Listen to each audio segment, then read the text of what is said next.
So, if from where you currently stand, life will inspire you to yet a new idea, is it true, then, that you will always be in the process of becoming? So, if it is true that we are all eternally in the process of becoming, then is it wise to ever fuss about what has not yet become? Good. So, if what is to become is still looming in my future, and it has not yet become, there is no reason to feel anything other than eager anticipation of the becoming, yes? Especially when you know that it's only a matter of vibrationally lining up with it. Have you ever known anyone who has felt otherwise? Have you ever yourself known that you wanted something that you haven't figured out how it's going to come or when it's going to come or where it's going to come from or who's going to come with it, and instead of feeling eager anticipation, you felt disappointment? Well, stop it. Well, we are not playing with you about that at all. If you heard only from us the words, "You are an eternally expanding being, and you will always be in the state of expansion, and therefore there is never a reason for you to feel anything except eagerness about that which is coming." If you heard that and understood it and did it, felt eager, then everything that life inspires you to want would come easily and quickly into your experience. And do you know, the only thing that slows it down is you feeling disappointed instead of eager, you being bummed out instead of anticipating a good thing. How is it that you come to feel sadness about something that is in the process of becoming before it has become? Why would you feel that way? What is the mindset within you that causes you to feel sadness or disappointment rather than eagerness and exhilaration? What are you thinking that makes that so? You must be thinking, this thing I want is not coming, or this thing I want cannot come, or this thing I want, I don't know how to bring it about. And we want to remind you that it's only those thoughts that keep it from coming. Only those thoughts. When you come to remember that everything that comes to you comes in response to your vibrational output, and your vibrational output is only in response to what you're thinking, and what you're feeling is always giving you feedback about what you're thinking and what your vibration is.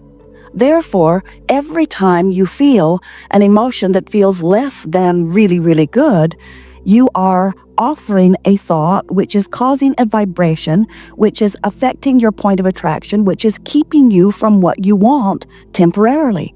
And we want to always say temporarily. Do you know that that gap between where you are and where you want to be is always temporary, even if it lasts your whole lifetime? Well, we just had to throw that in to be factually accurate, because we want you to understand that everything that you're asking for is in the process of coming to you, and it is only your attention or your awareness that it has not come or it is not coming fast enough that slows it down.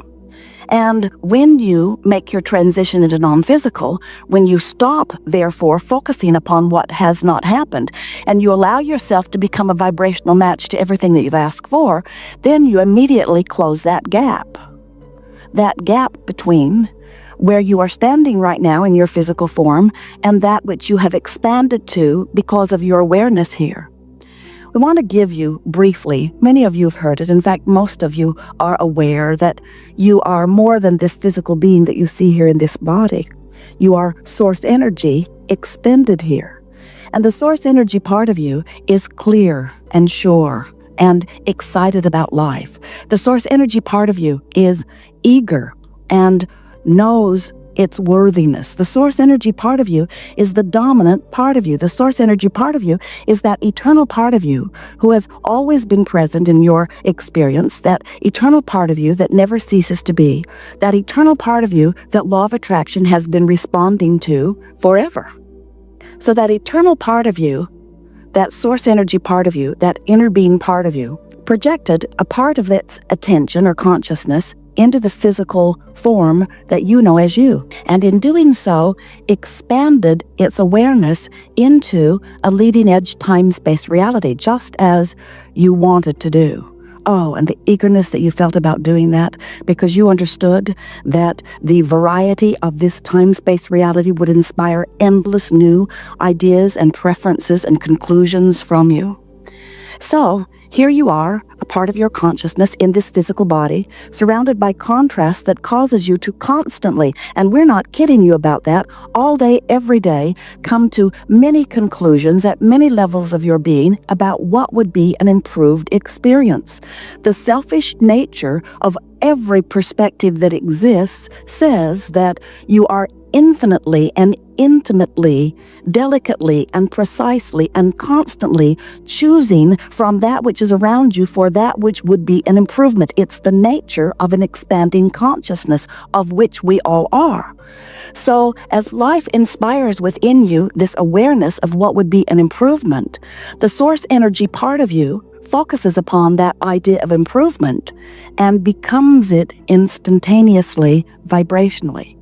Now, most of you have forgotten that even this planet that you see spinning in its orbit in perfect proximity to all of the other planets was at one time a vibration, and then a vibrational thought, and then it began to take form, and then it became manifestation.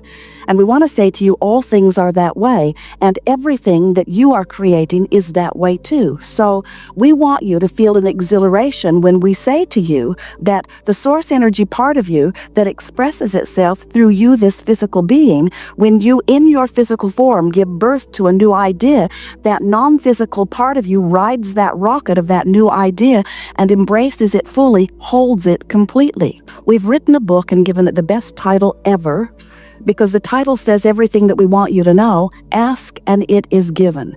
Ask and it is given, meaning that when you in your physical form are inspired through the contrast to an awareness of something that would be an improvement, when you do that, the improved idea is fully embraced by Source. That's the it is given part. You ask and it is given. But you in your physical form then must figure out a way to now become a vibrational match to what you've asked for.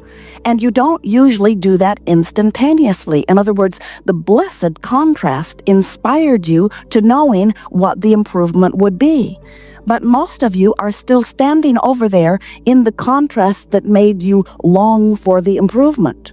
So your attention to what is, or your justification of how you need it, you learned that when you were trying to get things from your mother. I need it. I really, really need it. See how bad it is without it for me. I need it. I need it. I need it. I need it. I need it. I need it.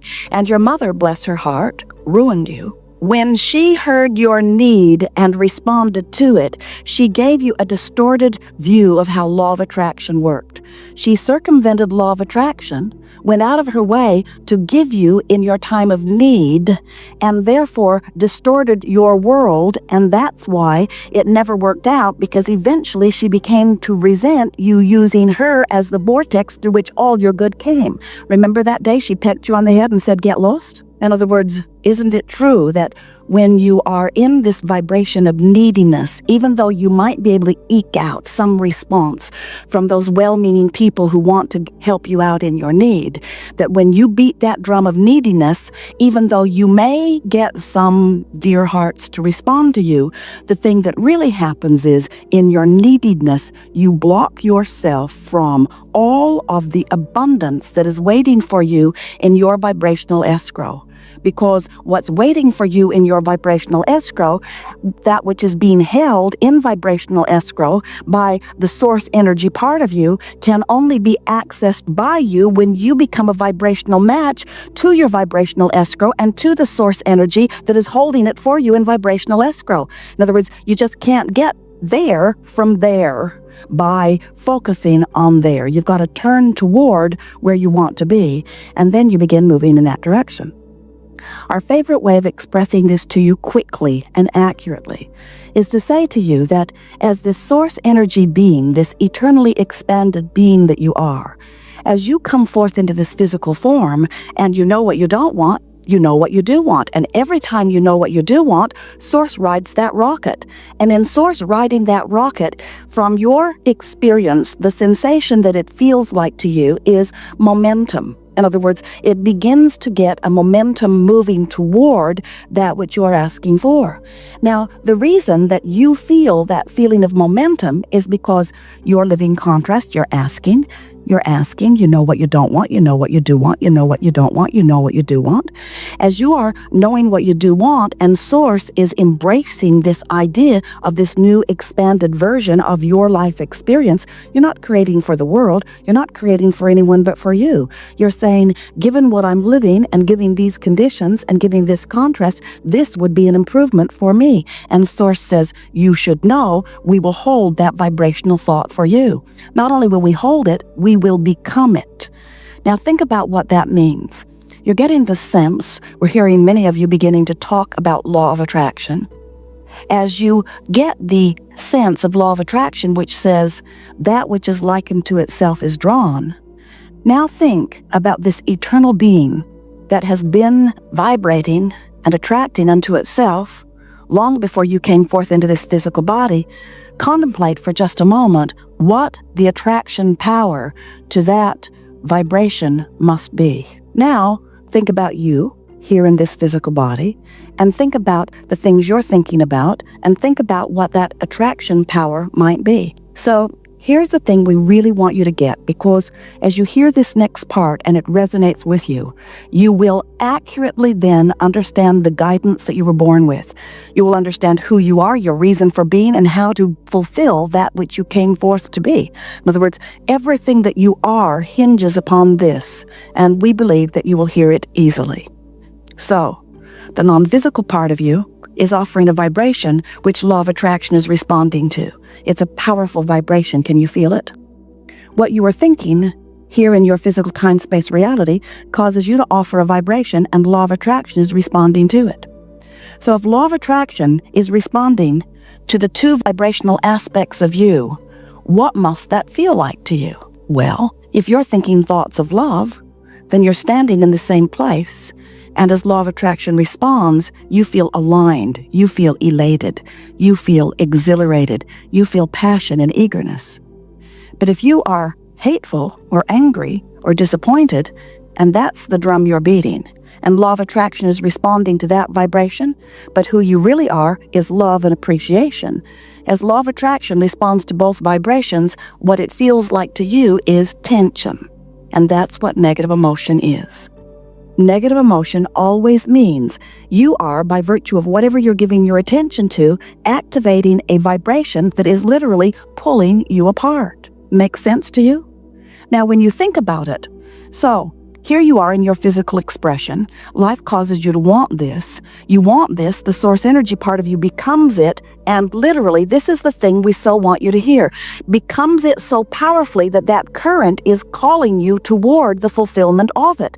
And when you turn and go in the direction of the calling, and the reason that we are emphasizing this calling is because we want you to feel the difference between law of attraction responding to this powerful, very long vibration of the source energy part of you as compared to law of attraction responding to the vibration of your thought here and now. Who you really are is a much more powerful vibration, which means this stream is flowing. This stream is flowing, and we love you very much. You must go. This stream is flowing, and you must go if you are to feel good at all.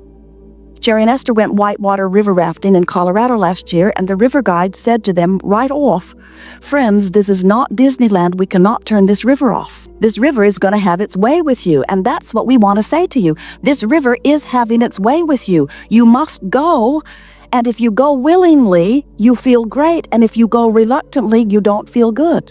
Can you get that? In other words, this stream is flowing because life is causing you to ask, and source is becoming what you've asked for. And law of attraction is responding to that vibration and calling you toward it. And when you go, you thrive. And when you don't, you don't. So what does answering the call of source mean? What would that mean? It means when you see someone and they are really a rotten person doing all kinds of bad things, and you, from your point of view, believe that, and you focus upon their wrongdoing, you don't go with your stream because the source energy part of you, whether you like it or not, is looking for their positive aspects and finding them.